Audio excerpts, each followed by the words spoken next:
Assalamu alaikum and welcome to the Baqee Special on Ahlulbayt TV. I also want to wish everybody Eid Mubarak, and again thanks to all those who are watching throughout the month of Ramadan. And we are going to be talking about what is happening in Jannat Al-Baqi tonight, and inshallah same time tomorrow night, hopefully starting on time at 8 p.m. inshallah.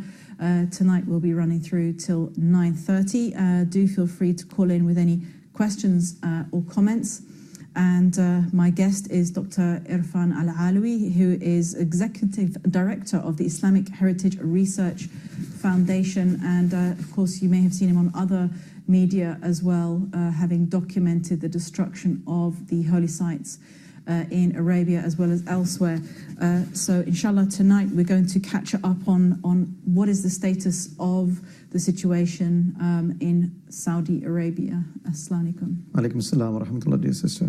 Thank you very much for giving us your time again. It's an honor. Thank you very much. So we are, inshallah, if we get time, going to talk again a little bit about the fiqh of building graves in the different madhahib in Islam. But first of all, I wanted to ask you, since you were here last year, and you were saying that almost 95% of the holy sites in Arabia have been destroyed. What has happened since then? Has been any improvements in terms of protecting what's left? Well, sadly not. There are many promises made within the community of municipality department within the kingdom, and of course they have put on board for several years to protect certain sites. As we speak, there isn't any body which has been put in place to protect these holy sites. For example, the Bir'atu'a, which it's narrated by that every prophet has quenched their thirst from this well in Mecca, and is very close to the Masjid al-Haram. The Saudi authorities claim now, apparently, that this is not Bir'atu'a that the Prophet ﷺ had consumed water from. So it is under destruction, it lays under the rubble, and of course, at any time soon they can demolish and fill it up with concrete. At the same time, only last week, the Muslims were inside Al-Baqi, just near the grave of Fatima al-Zahra, radiyallahu ta'ala warda, by an Afghani mutawwa, of the religious police, who categorically harassed a pilgrim who was saying some dua in front of Fatima, making tawassul, and in front of Imam Hassan and Abbas and so forth. And he was said that you should not do this, this is idol worshipping. And of course an argument broke off, and this is available on the YouTube. And he clearly said that the Kaaba is a pagan and idol worshipping. This is what the Mutawwa said. So they have not eased away from their own bid'ah and shirk. They've got much worse. And at the same time, and perhaps we will go on to this perhaps in the program in the future, they crossed the red line when they had a suicide bomber who exploded themselves near Masjid al-Nabawi, and not very far from Jannat al-Baqi. So it has come back to haunt them within the kingdom, their own ideology. Yes, in fact, I was going to ask you about that. We've just got 3 minutes to break, but inshallah, we can start maybe to talk about it and continue after the break. So yes, I mean, quite amazing that there's a bombing in Medina. Seems to have been near the tomb of the Holy Prophet, peace be upon him, any progeny. Was that correct? It was near his tomb? It was very near. It was the door of one of the doors, the door of Bilal, and it is just behind Al-Baqi, but in front of the Green Dome, between the Sharia courts and Masjid al-Nabawi. It is in a plot of car park. And what had happened, this is of course the time of opening the fast, and it's peak season, as you know, and it is full around the courtyard of Masjid Nabawi Sharif. So what had happened, this particular bomber had actually walked through to the car park when the army officials actually found him to be very suspicious. So immediately they approached him, and as soon as he realized that they're approaching him, he killed himself and killed those as well. This, I think, is a very, very serious incident, and I mentioned many times before, yes, of course, he was one of those extremist ISIS or whatever you call it. Yeah.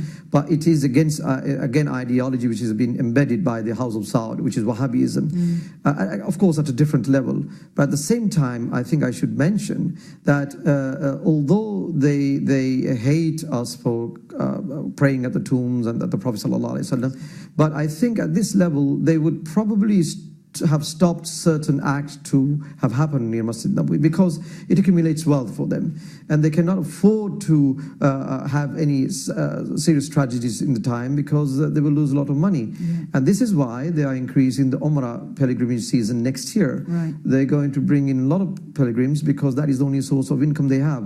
Nobody wants to buy oil from them now because, of course, Iran is rolling its oil now.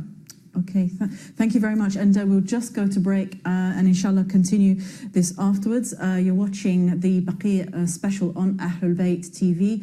Again, sadly, the most we can do at the moment seems to be just highlighting the issue as we watch the heritage being destroyed. So there'll be questions again about what we can do. Please do feel free to call in after the break. We'll be back with you, inshallah, in a few minutes.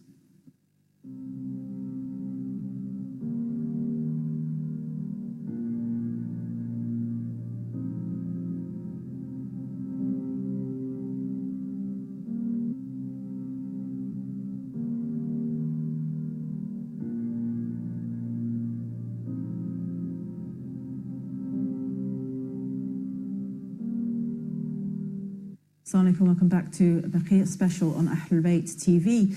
And we were just talking about the bombing that has taken place in Medina and what this really means for the situation of the government in Arabia and therefore the situation of the holy sites. So Dr. Al Alawi, I mean, this is, I suppose, in a way there have been hints that this is going to happen, that you know, these groups are going to turn on the government in Arabia. But at the same time, I think it's still quite surprising for people that it has happened, and in Medina as well.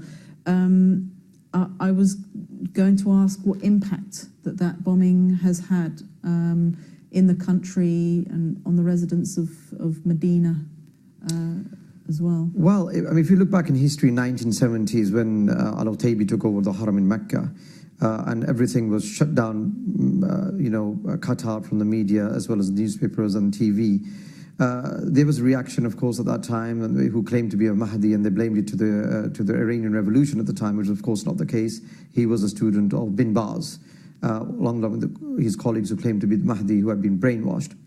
And of course, as we follow on with the recent incident of the suicide bombings, there was some reaction within Medina, and then, of course, a lot of Shia and Sunnis, especially the Turkish people, were very, very shocked about the recent incident. The Saudi Arabia itself, as a regime of dictatorship, were not somewhat shocked, and I think they expect this to happen. The very reason being because they have committed themselves these atrocities from 1926 and beyond. But however, it came somewhat as a shock that they didn't expect it to be so close to the Prophet's mosque, or they didn't expect it to happen anywhere within Medina. Of course, it happens in Qatif, and they don't really care because it's Shiites. And in Jeddah, outside the US consulate. But this is the drawn line, the red line. What was a shock is to the Muslim world, that the Muslim world were obviously devastated by this. They thought, well, how can this ever happen, especially the century that we're living in now? And this is where the wake-up call is to the Muslim Ummah, that you don't wait for the Saud to change their ways. They're never going to change their ways. They're continuing to demolish the holy sites of the Prophet ﷺ. They're continuing to work with the Matawa and giving these pamphlets out. As I've told you, recent incident Al-Baqi. Now, if they were going to change, this Afghani who speaks very fluent Arabic and Urdu, of course, he would not have mentioned that the house of Kaaba is idol worshipping. And this is a recent event, which means they are set in their ways. If they were going to change, then they would turn around and deploy much more educated people who have more diversity in Al-Baqi and in Mu'alla, and stop further brainwashing of the Muslim Ummah. Yes, so actually, yeah, the selection of people around there is quite deliberate. People who have been fully sort of signed up to these doctrines. And also, I was going to ask about this from the perspective of, the holy sites. So, up to now, like you say, this family is not going to change, the government's not going to change.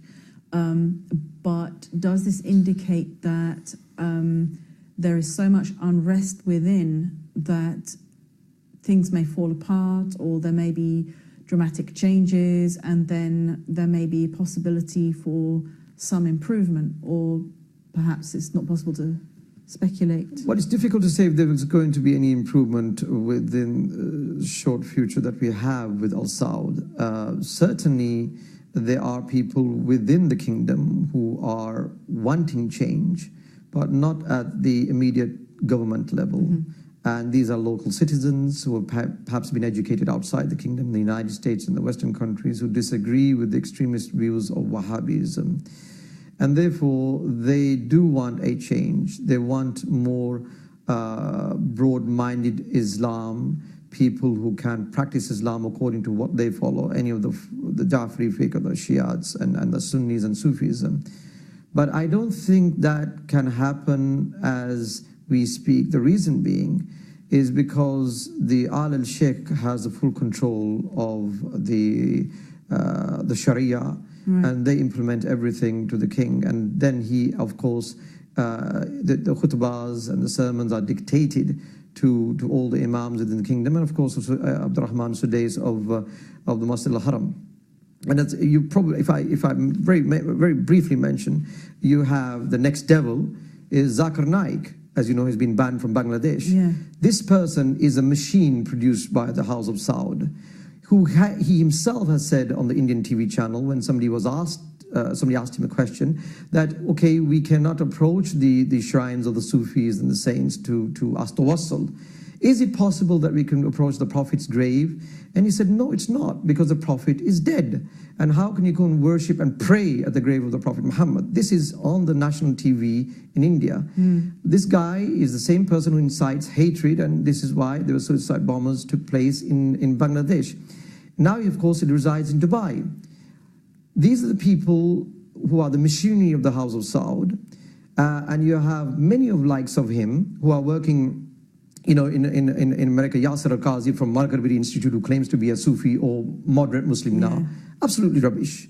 Because the thing is, when I wrote against, when Masjid Nabawi Sharif was Sheikh Ali Al-Shabahal, who's an academic from King Abdul Aziz Muhammad University in Riyadh, who said that there should be removal of the Prophet's grave and removal of some of the chambers where he's resting.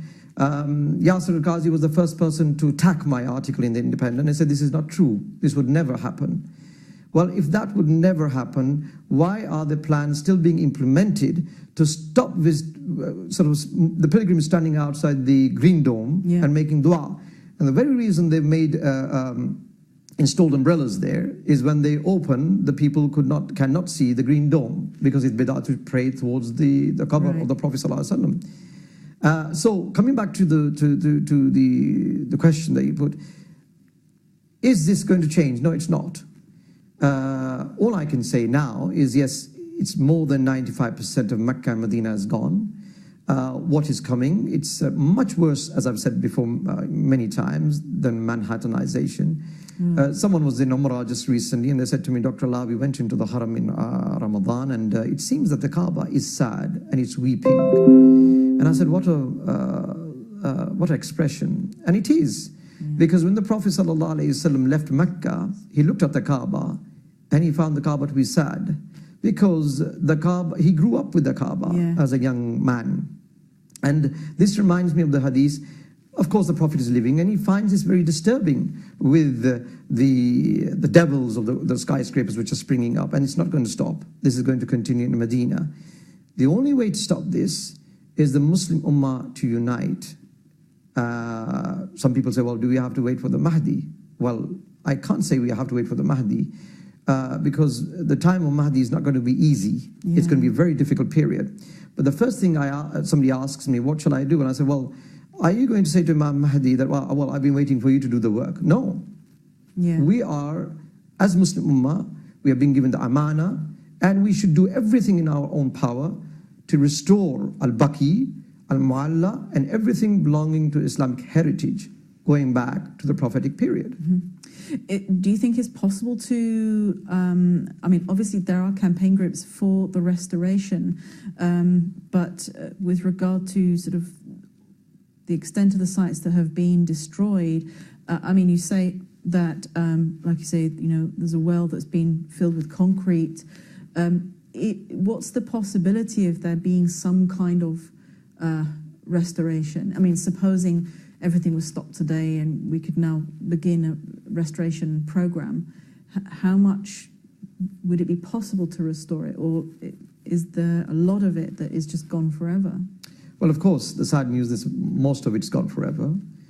The plans that we have, the blueprints that we have from the previous rulers, and that maybe certainly we can rebuild Mecca and Medina, some of it. And like a 3D model, right. We could put plaques that this was the well of the Ayyub al-Ansari, for example. We cannot bring the well back because it's been filled with concrete. However, we have the exact location of certain sites.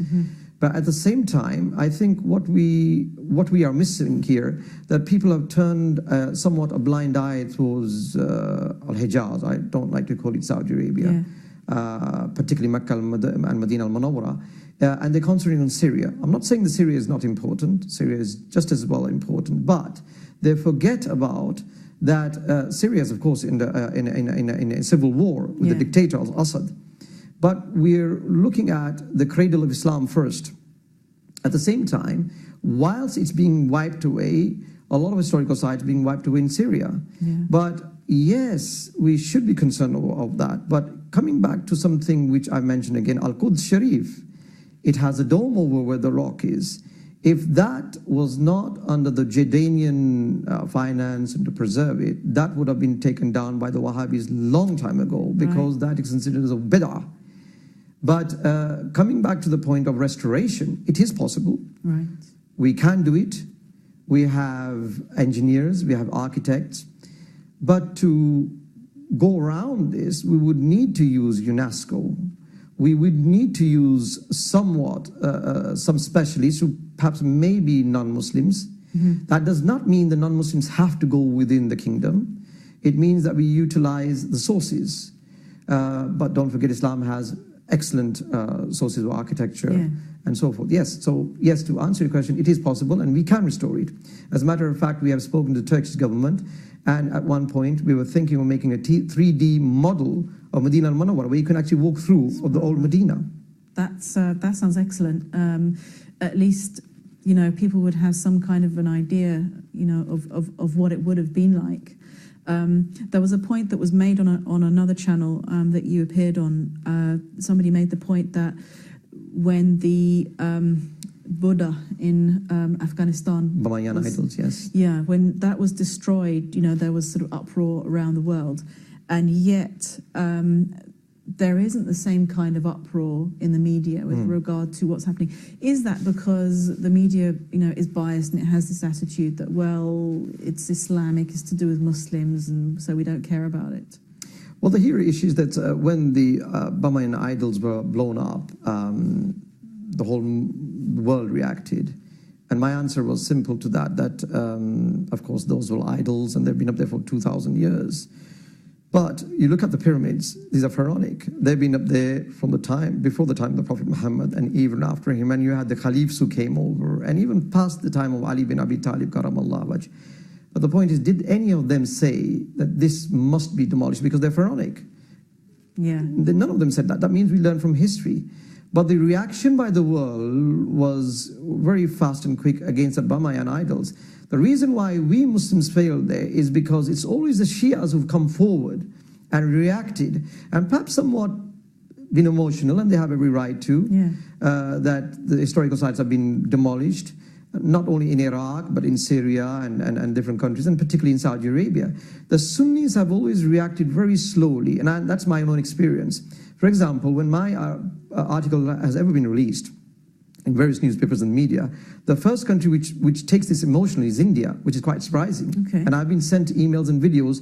They take them to the streets and they go and threaten the Saudi ambassador. Wow. And they say, is this true? And he shows them, oh, this is never going to happen. And they say to them, well, if this happens, don't think that we Muslims are asleep in India. We will take over Saudi Arabia and we will fight all the way to our last breath. Wow. To protect the masjid of the Prophet ﷺ. The Muslims in the United Kingdom, they are taban. The problem here is they're asleep. They think maybe the America will come to the rescue. It will never happen. Sister Rebecca, let's be honest. Ahlulbayt is a TV which has always given me the opportunity. May Allah give them prosperous and success in the future, inshallah, to speak the voice of the truth and the oppressed. You have many Sunni channels here operating. None of them have the courage to speak about the destruction of the Ahlulbayt of Mecca and Medina. They all come and show the pictures. You find people who are amateurs, who claim to be shuyukh, and they got Facebooks saying this is the Prophet's birthplace, this is this, and none of them are authenticated. But it's about name and fame. And as you know very well, when the Shia Imams come, they always authenticate the sanad that this is the place of the Prophet. This is the birthplace of Imam Ja'far al-Sadiq, and so forth. The Sunnis, on the other hand, will talk about the relics, about the buildings, but never come out with an answer that what can we do for further demolition and destruction. Why? I'll tell you why. Because many of the Sunni ulama have been financed and been taken to Hajj under the expenses of the Saudi rulers. Right. And I can name them because it's all open in the open. When you are paid for the expenses to perform Hajj, then obviously you are under the influence of petrodollars. Yeah. And yes, you won't be speaking out. So this silence that is taking place, you know, in the Muslim world with regards to the destruction of these holy sites is because it seems from what you're saying that, number one, a lot of the leaders have been they don't have the courage, or they've been paid off in a sense, and then on the other hand, a lot of Muslims are not aware because, I mean, again, we assume that everybody is plugged into daily media, but a lot of people in the Muslim world aren't. So, like you say with your articles, that actually it's been a surprise for some Muslims in other countries to find out what's going on. So it's also been hidden from a lot of Muslims. And perhaps, you know, I mean, I've been thinking, well, we talk about this sort of every year and there are demonstrations and nothing seems to change, but and all we're doing is talking about it, but perhaps actually there's still a lot more talking that needs to be done because a lot of Muslims are actually unaware of what's going on. Well, absolutely. I mean, I as I mentioned last year, I have something in mind to do at something at a big level, and of course in the United Kingdom, probably in London, is to bring back the lost history of Mecca and Medina, never seen by the general public before, of how Mecca and Medina was. And these are very large images, so you will be thinking, my God, is this how it was? And at the same time, have a strategy, because we can talk about this and sit here all day and talk about it, but the thing, there isn't a strategy. The strategy we're working on, and of course, again, a Shia organization has invited me to appear at United Nations in September to raise this issue of destruction in Mecca and Medina, and this will be raised. But we need more Muslims and brothers and I don't know, organizations who can come forward and make this conference happen. Right. Because we can get together and raise funds and God knows do what other we can for the cause of charity. Why can't we get together and do a huge, massive conference on the strategy of Mecca and Medina? Then we can lead that on to Syria. Yeah. And Iraq, which is just as well important. But if the cradle of Islam does not remain, what are you going to do with Al-Quds, which is under the Zionist regime? What are you going to do with the civil war which is in Syria and Iraq? Yeah. Also, I read Egypt as well. Absolutely. You know, has had many maqamat destroyed, and of course. Of course, there are also the maqamat of Ahlulbayt family members there as well. So I read an article where when the Ikhwan al-Muslimin were in power, they were making lists of all the maqamat and masajid that they were going to destroy. Absolutely. I mean, 3 years ago, I wrote a piece on this when they were just prior to the election, the Salafiyun took power, and of course, Ikhwanis. And one of the maqams was the maqam of Mursi Abul Abbas in Alexandria. It was a Sufi, Al-Busayri as well, and they were going to literally demolish that. Prior to that, they already demolished 3 Sufi shrines near the banks of Nile, and then, of course, they had run away. They weren't to be traced. But because this was leaked out, about 500,000 Muslims started marching outside Alexandria. Right. So this influence has actually penetrated Al-Azhar. So Al-Azhar is no longer a Sunni Sufi institute because it's petrodollars. And it has achieved this by becoming an ally of Saudi Arabia. Right. This could be through the relationships that they've built over the time of Hosni Mubarak and the current Prime Minister. But here what we have to realize is that it's a poor country. They need the money, and that's what happens. Right. What we have to concentrate on countries such as Iran, who is not a puppet of Saudi Arabia, and there are other countries who are not puppets.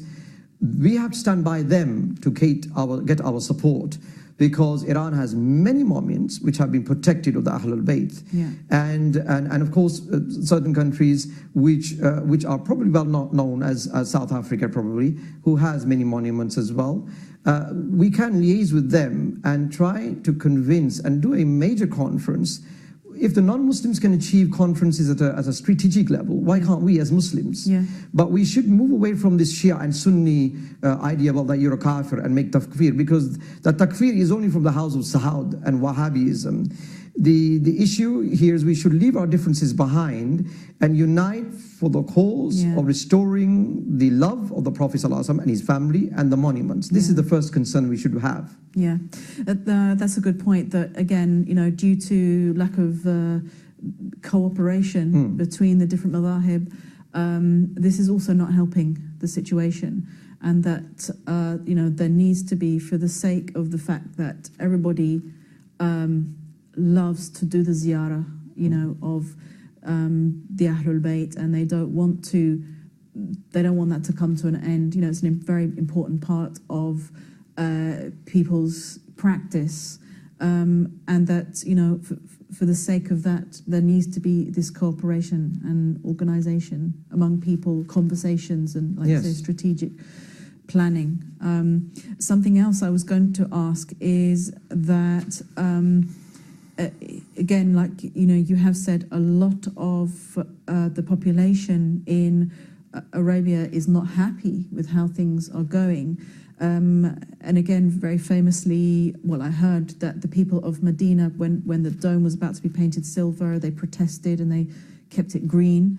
And I was just going to ask, to what extent is the population of Arabia empowered enough to put pressure on the government, or are they fairly disempowered and can't really do as much? Well, the local citizens, they're disempowered. They don't really have the voice which can be heard by the top authorities, simply because of al-Sheikh. They can be put down into the prisons and locked away and the keys thrown away. If you're looking at the ratio between the Wahhabism and Sunnism, then we can say, we're talking about Sunnis as Sufis and so forth.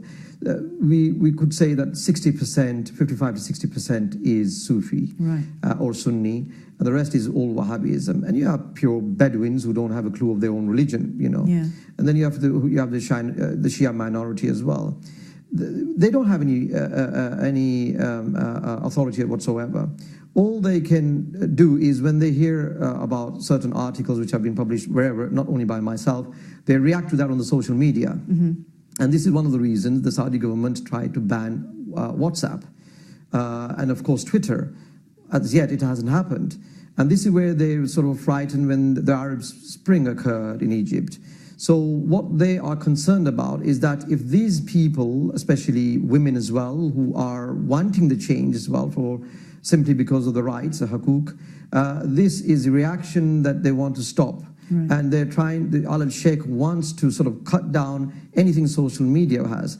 But what the problem is that Muslims want to react within the kingdom against this Wahhabi ideology, but many of them are frightened of losing their careers, being deported outside, and for the sake of bread and butter, they don't want to do that, although they gather in private premises and commemorate Ashura, Mawlid al-Nabi and so forth. Okay. Yes, so because another thing I was going to ask, we've just got about a couple of minutes till we go to break, but I was going to ask about the possibility, the practical possibility of, people outside Arabia cooperating with the population inside Arabia to join together, I know it sounds very easy to say that on the outside when you're sitting, far away from there. And a lot of the times when people haven't visited those kinds of countries, they really don't understand how it works. But I'm just asking, perhaps just for the sake of it, about this possible concerted effort between people inside Arabia and outside, or is that it's just too risky for the people inside? It does happen. I mean, there are people who communicate from within the kingdom to the outsiders. But of course, these people are very careful, simply because their lives could be put at risk. But I think the reaction has to be at a much more higher level, if there has to be a reaction, and this has to be at a governmental level. Now, we could argue that if we were to have an Arab Spring within the kingdom, would that work? Well, I don't think it would work. There is a simple reason being, although the American and Saudi Arabia relationship it's on the rocks at the moment, it's not very pleasant, but certainly what will happen is simply Pakistan will, of course, side with Saudi Arabia, and they would not want a civil war to happen or Arab Spring to occur within the kingdom, and they will ask Pakistan or America for the help. What can happen, of course, is when we speak to different countries at a top level and say, well, look, like Iran has said that we are not going to send any pilgrims this year for Hajj. That is a tremendous loss for Saudi Arabia, and I'm glad that has happened. I feel sorry for the people who are not going to perform Hajj. But on the other hand, I've said that many times before, the only way to tackle this issue, to stop hiring or renting out these huge apartments, which of course, and I mentioned the quote, it's costing 200,000 riyals in the last 10 days of Ramadan, which is about 41,000 pounds for 10 days in the Barrage, the clock tower. Now, it's Iran who's reacted to this, and that's because of the deaths which occurred in Hajj. Why doesn't the rest of the Muslim world react when they say, well, enough is enough, we're not going to send our pilgrims? Thank you very much. We're just about to go to break again, and inshallah, we will see you again in a couple of minutes. Do feel free again to call in with any questions or comments that you may have. We'll see you again shortly, inshallah.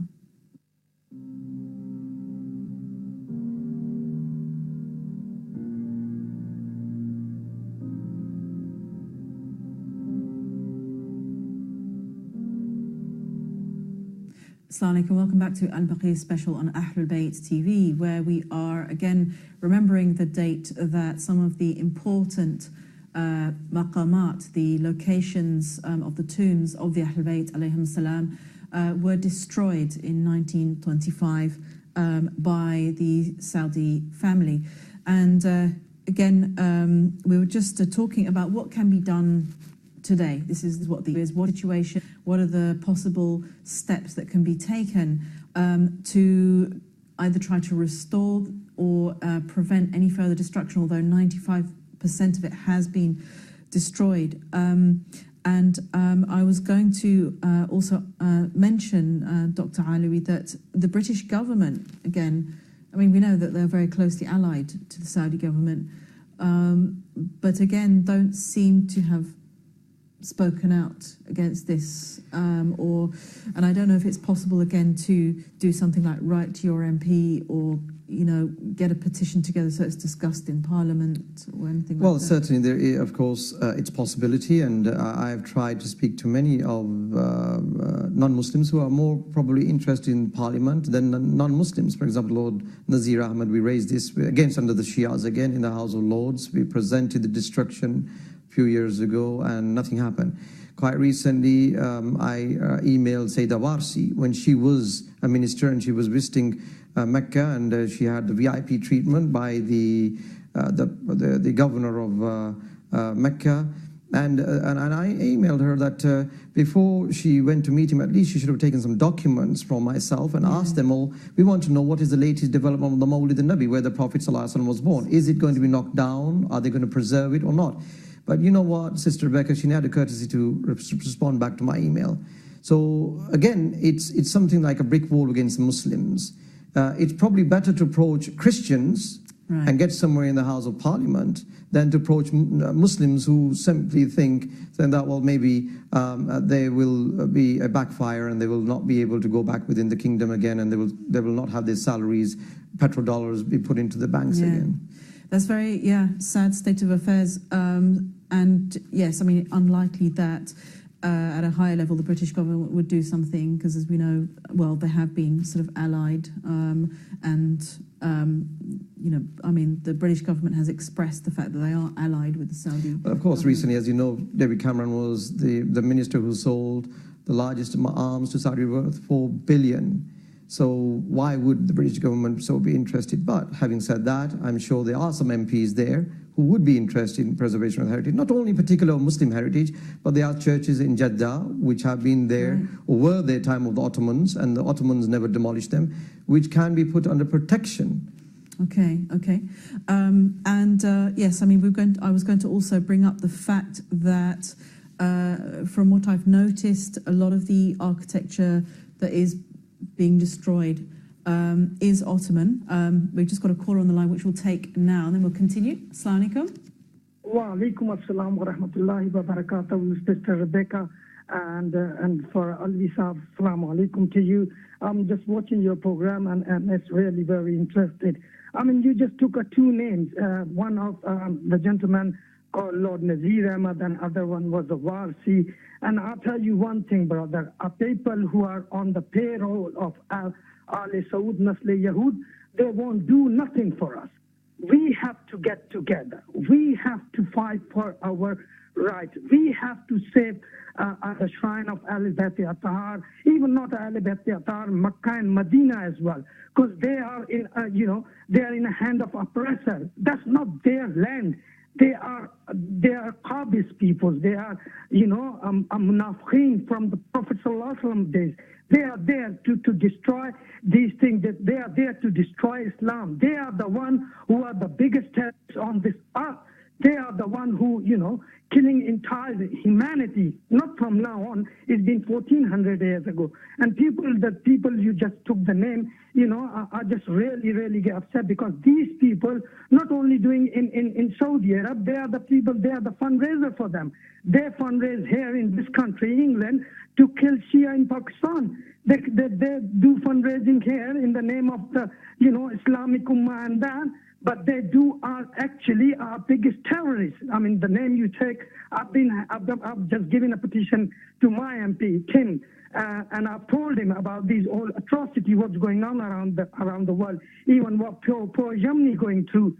But these people don't talk. They don't even have a decency to get back to me. I'm a British citizen, born and bred here, my friend, but they don't care. They do not care. I mean, these things we have to take it in our hands. We have to resolve these problems by ourselves. No one's going to help us except Allah Azza wa Jal. Allah is there to help us, so we should get together and fight with these oppressors. Simple as that. Assalamu alaikum wa rahmatullahi wa barakatuh. Wa alaikum assalam wa rahmatullahi wa barakatuh. Thank you very much for those points, and exactly just clarifying, really what we were saying, the situation. One of the main problems is the issue of corruption, and this is why, in a way, the fact that these sites are being destroyed in the way they are, and it is just being left, is really it's a sign of the condition of the ummah, in a way. It's a reflection of the condition of the ummah. Yes, absolutely. I mean, my fear is, if we move away from Hijaz, my fear is, of course, Jordan, with the ISIS moving closer at hand, and although the living tree which is very important, and the people of the cave. I mean, somebody, sometimes asks me, is it permissible to build good domes over the graves like the Ottomans had been over Al-Baqi and so forth? Well, the simple answer is the Surah Al-Kahf. Allah mentions of the people of the 7 peoples of the cave, and these are under the cave, and the rulers at the time thought, well, should we build a dome over it? There was a dome over it, of course, and if you look at the significance of the Quran and Surah Al-Kahf, you read it for yourself, and there is a dome over that, and these people are resting in there, and Allah knows that. So if that is the case, did Allah himself commit shirk? Yeah. It's quite obvious. So we have to realize the maqam of Ibrahim, that has also a dome over it. It's of course is a crystal chamber, but it's min maqam Ibrahim al-Musalla. Allah says in the Quran that stand by the Musalla of my friend Ibrahim alayhi salam. Right. At the same time, Sha'air Allah, al-Safa wal-Marwa man Sha'air Allah. These are the signs of Allah, where you do Safa and Marwa. They were going to demolish this several years ago. They were going to demolish the Maqam al-Ibrahim, and they thought this is shirk. And it was one Sufi from Sudan who said, well, you cannot demolish, Sheikh Hassan, and he said, you cannot demolish this because this is the signs of Allah. It is in the Quran that you have to stand on the Musalla, you do 2 rakatain, and then your Umrah and Hajj and whatever, these are the arkan, you have to fulfill them. You can't. But the thing is, they don't care. Right. They don't have any. So if the Maqam Ibrahim has a dome, and Allah commands us, so did Allah teach us to commit shirk? Quite obviously not. Yeah, yeah. A good point as well, like you said, that they don't care, because it's kind of like, I don't know what their thinking can be, that these were practices, Safa, Marwa. This was brought about by the Holy Prophet himself. So peace be upon him and his holy progeny. So how can this family think that they are correcting the Holy Prophet? This is what I don't quite understand. Well, it's okay for them. My recent article last year again was, it's okay for them to open Darya, the fort of King Abdulaziz, when he conquered Saudi Arabia, and make it a UNESCO listed site. So it's open to tourism now. Non-Muslims go there. Of course, it's outside the boundaries of the Haram in Riyadh. But that is protected and preserved. So it's okay to go and visit the fort of King Abdulaziz, and it's okay to visit the Mathaf, his museum, and his cars and his swords and all that. So we're not committing shirk by looking at his belongings, but yet when we visit the maqam of the Ahlulbayt in Baqee, in Mu'alla, al-Mu'mineen, Sayyidah Khadija, or visit Rasulullah sallallahu alaihi wasallam, or anything to belonging to the Prophet sallallahu alaihi wasallam, so they have these matawa, the Sharia police, to protect us and say, well, hold on, you're committing shirk. You're going to burn in hellfire. So they're protecting our iman and our faith. But when we go to the museums, you don't have the Sharia police there and say, well, don't look at this and don't look at close by, because it's the asa, the walking stick, it's the spectacles of King Abdulaziz, or it's the car. You can take pictures if you like. Your album will be full, But anything to do with Baqee or Sayyidah Shoda, Sayyidah Hamza, they don't want you there. Yeah, and I remember actually, in 2003, again, with the one time I did Hajj and going with a Hajj group, and, we were shown, again, the area, I think it was where Hadrat Hamza was buried, but it's just gravel with some gates in front of it. And back then, I mean, I think we weren't even really told what it was. It was just, I didn't kind of get the significance, and it's like, well, why am I looking at this gravel? So there's, it's these memories, stay in your mind. And I think about the probably millions and millions of people who've passed through there and gone with the Hajj group, and then been shown this gravel land with gates in front of it with a lock on. Yes. They don't know why they're looking at it. No, they don't. That's right. Yeah, and they do actually get harassed out the graves of Sayyidina Hamza, and of course there's another cemetery which is adjacent to there, which is blocked off, and it doesn't have any windows, so people don't even know some of the shaheed are buried there, some of the companions. And as you know, quite recently, with the past 2 years, the cave where the Prophet ﷺ rested in Jabal al-Uhud, that was just thrown during the middle of the night with concrete. And when people woke up, it was just covered with concrete, it was blocked off. When the municipality was approached, they said, sorry, wallahu a'lam, we don't know anything about it. Well, of course, come on. I mean, it's something which they deliberately attempted to do, so stop people attending and sitting at that cave. Yeah. Thank you. And the point, again, I was going to go back to about a lot of the architecture, for example, in Mecca as well. They're saying, well, we need to, make enlargements. I think it was in Mecca. And a lot of the architecture is Ottoman. So I was wondering, and a lot of the way that the sites have been preserved was done during a very long Ottoman period, obviously. So I was wondering whether part of this destruction is also, in their minds, they're thinking, well, this is just Ottoman, and you know, we still have this memory in our minds of being dominated by the Ottomans, and this is what we want to get rid of. And they don't see it as having something to do with Islam. I don't know whether there's some. Well, some of it is Ottoman, and some of it is Abbasi period. For example, many of the columns which are removed with the calligraphy and poetry praising the Ahlulbayt and the Prophet ﷺ around the recent Haram Sharif, which was still intact at the time of King Fahd, of the expansion, they were there. These columns date back 600 years. I mean, immaculately beautiful, you know, with the marble engraving and so forth. They were, they're taken down. Some of them had the names of the Ahlul Bayt praising Hassan and Hussein and Abbas and Fatima. Again, these were taken down recently. So it's not a hatred against the Ottoman regime or the Abbas. It is the hatred against the Ahlul Bayt. It is the hatred against the Prophet to be praised, where Allah praises himself. But at the same time, what we have to remember, that yes, they have systematically removed everything in Mecca around the Grand Mosque.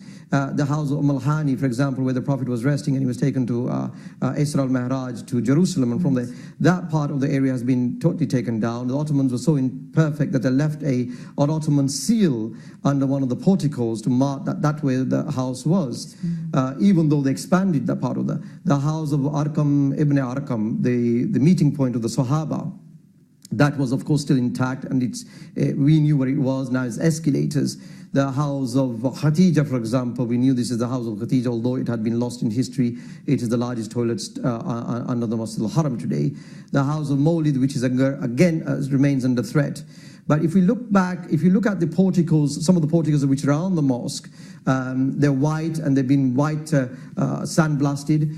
They weren't white. Right. They had the exact calligraphy as you sit under the old Masjid al-Nabawi Sharif with the names of the Ahlul Bayt, the beautiful flowers, grapes. They had the same designs under the porticos, but they were white sandblasted, so you cannot read the love and the poetry of the Prophet. And they were done, of course, by the Ottomans, by Mimar Sinan, who was the magnificent architect. So that was all taken deliberately because they don't want the praise of the Prophet, they don't want the praise of the family, and so forth. Right, okay, that's interesting to know as well, that yeah, sometimes they don't just completely destroy something, they'll just sandblast it instead to wipe away any traces. I was going to ask you as well what you're currently involved in and what you're trying to get done at the moment, you know, what our viewers could help with, because as the caller said, you know, we need to get together and, you know, perhaps, again, practical steps that people could take. Well, the practical steps that people can take is, let's have a large conference in London. Let's book a venue. And I'm sure, look, again, I've said that many of the charities involved, they book Park Lane hotels for charity for Syria and so forth. We can do that. I'm not saying stop that. But can we, you know, concentrate on a strategy where we, as we spoke earlier on, let's bring up images which have never been seen by the general public before. Large images where you'd see what has happened over the past 100 years and then what is to come. And at the same time, let me show you with PowerPoint of how we excavated the house of Khadija, how we did excavations of certain areas around Medina and Mecca, and how then they were destroyed deliberately. For example, Imam Ali Uraid ibn Ja'far al-Sadiq in about 4 miles from Masjid of the Prophet ﷺ. And I used to go and visit there because that's where our family comes from. But it was a mosque. And Al-Uraid was buried there with his son. Right. Musa al-Qazim, of course, migrated to Baghdad at the time. And this man was a faqih, you know, he was Al-Uraid, and the village was known that. But the moment they realized the people have started coming here for the Sunnis and the Shias, they deliberately barred the mosque, they concreted it so you could not see. It had a dome, it had a minaret. Everything was intact under the Ottomans as well. And then what happened, one day they could not digest people visiting the Ahlul Bayt. What they came with was dynamites, and they deliberately, and I've got these images, they dynamited the grave, the dome, and everything. So it's history, it's all rubble. So what we need is these images. I can put on exhibition, we can have professional, we can have non-Muslims who are professional academics at the university, whoever it may be, talk strategy. Let's have a one-day conference and let's move on, build bridges and say, what's our next talk?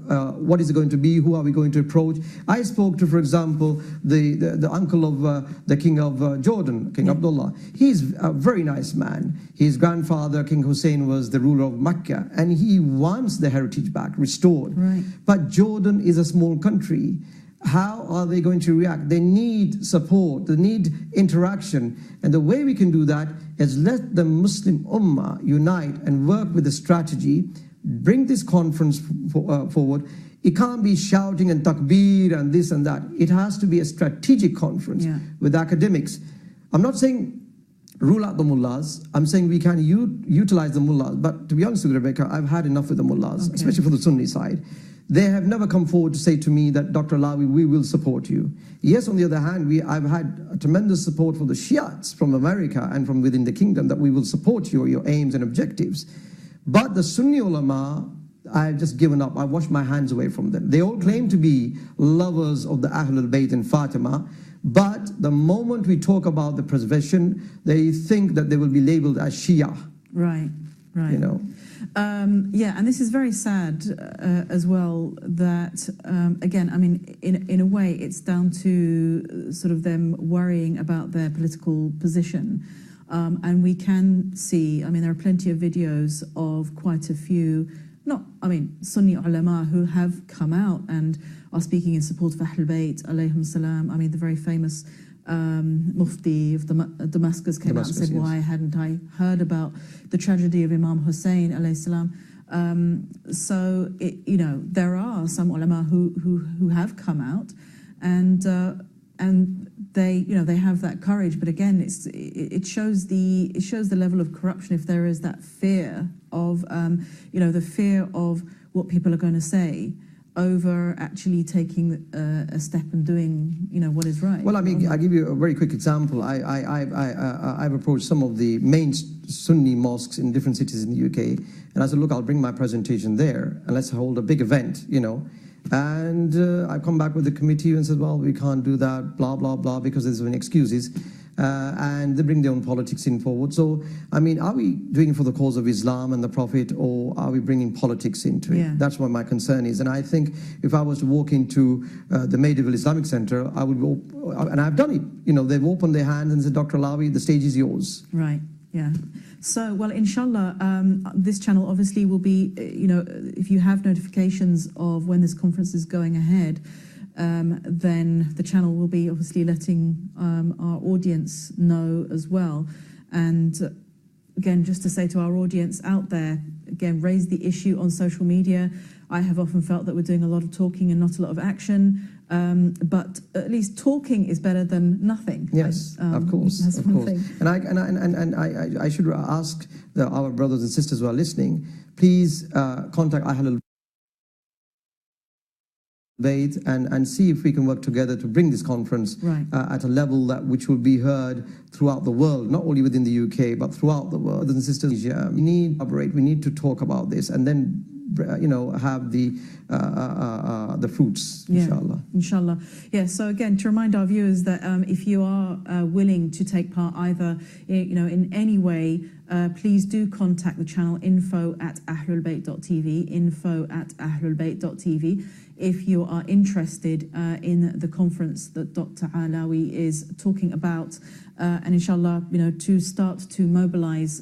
We have seen over the last month of Ramadan how people have been very much mobilized and done a lot of assistance for orphans around the world. And we also need to put our attention and effort into this cause as well. I was just going to also ask about, as well as the conference, are you currently writing articles, or what are you doing about the last sort of remains of what there is? Well, I am writing article recently, of course, related to what happened in Medina al-Munawwara, and an Qatif that will be published, inshallah, on Wednesday. Right. But at the same time, I'm writing an encyclopedia of Mecca and Medina and the relics of the Prophet. So very quickly, the Mecca will be concerned about what was in Mecca hundreds of years ago. The image is explaining exactly where what was. Medina was the same. There'll be one volume Mecca, another volume Medina, and another third volume on the relics of the Prophet. Because a lot of people, Sister Rebecca, are claiming to have certain relics of the Prophet, or say the Fatima. For example, somebody contacted me the other day and said that they had the strands of the brush of Sayyidah Fatima. And you can't really buy that information, because where did they get it from? Yeah. You know, they don't just sell them in Saudi Arabia, and it's very difficult to get anything which you can say this authenticated. There has to be a sanad, then whatever you have in Topkapi Palace is not open, all of it is open to the general public. You might have some of it, but the rest of it is always kept in caskets under the rulers, the past Ottoman rulers. But my concern here is, I want to bring this book out so to show people that these are the real relics of the Fatima and Ali and Hassan and Hussein and the Prophet, of course, and some of the companions. But what we're having is the opposite. Everyone is, these days, is becoming so common that I have the hair of the Prophet sallallahu alaihi wasallam, and suddenly I've just come so shocked. Somebody claims to have the hair of Imam Hassan and Hussein, and I have the cauldron of Imam Hassan and the cauldron of Fatima. I mean, where did this come from all the way in Pakistan? And I asked one guy, and I said, oh, brother, you don't have the cauldron of this great Sufi in Pakistan who was born and bred and passed away, and you have something who passed away in Medina? How is this possible? Yeah. It's logic.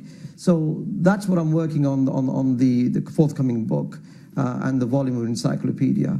Thank you. Yeah, very important as well. The other side of things, where which doesn't help the situation in terms of accusations of worshipping relics. People actually just inventing relics to gain. I don't know what they think they're going to gain.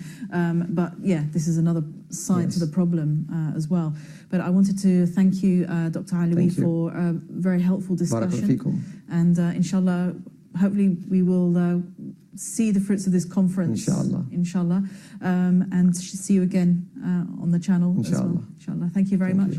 Thanks again to our viewers for watching. And as I said, if anyone is interested in following up with this issue, please do write to info@ahlulbayt.tv. And I will wish you a good night. Assalamu alaikum.